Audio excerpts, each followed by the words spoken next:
Today I'm going to read the story of Ferdinand by Munro Leaf.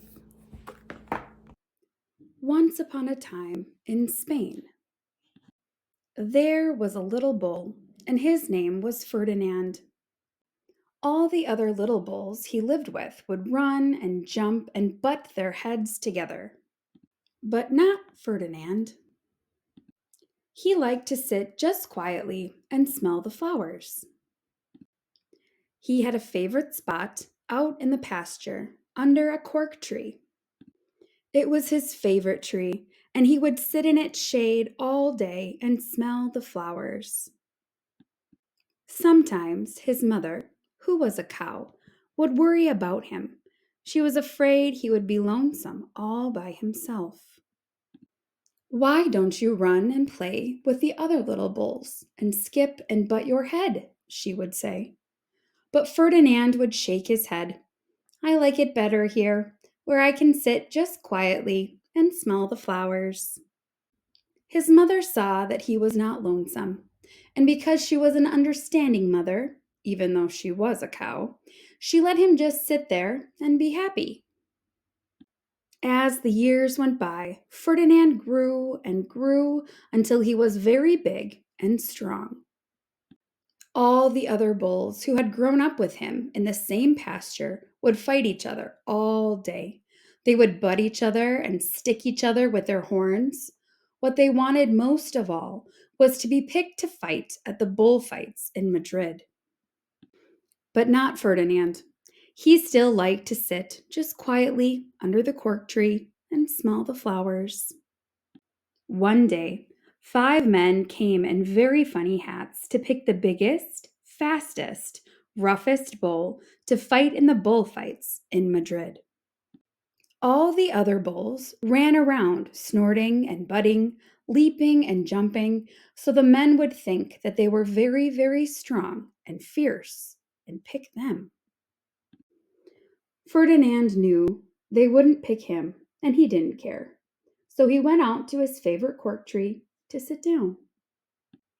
He didn't look where he was sitting, and instead of sitting on the nice cool grass in the shade, he sat on a bumblebee. Well, if you were a bumblebee and a bull sat on you, what would you do? You would sting him, and that is just what this bee did to Ferdinand. Wow, did it hurt? Ferdinand jumped up with a snort. He ran around puffing and snorting, butting and pawing the ground as if he were crazy. The 5 men saw him, and they all shouted with joy. Here was the largest and fiercest bull of all, just the one for the bullfights in Madrid. So they took him away for the bullfight day in a cart. What a day it was! Flags were flying, bands were playing, and all the lovely ladies had flowers in their hair. They had a parade into the bullring. First came the bandilleros with long, sharp pins with ribbons on them to stick in the bull and make him mad. Next came the picadores, who rode skinny horses, and they had long spears to stick in the bull and make him madder. Then came the matador, the proudest of all. He thought he was very handsome and bowed to the ladies.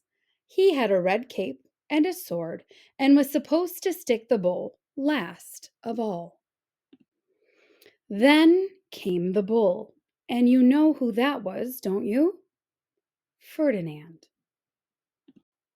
They called him Ferdinand the Fierce, and all the bandilleros were afraid of him, and the picadores were afraid of him, and the matador was scared stiff. Ferdinand ran to the middle of the ring, and everyone shouted and clapped because they thought he was going to fight fiercely and butt and snort and stick his horns around. But not Ferdinand. When he got to the middle of the ring, he saw the flowers and all the lovely ladies' hair, and he just sat down quietly and smelled. He wouldn't fight and be fierce, no matter what they did. He just sat and smelled. And the banderilleros were mad, and the picadores were madder, and the matador was so mad he cried because he couldn't show off with his cape and sword. So they had to take Ferdinand home. And for all I know, he is sitting there still under his favorite cork tree, smelling the flowers, just quietly. He is very happy. The end.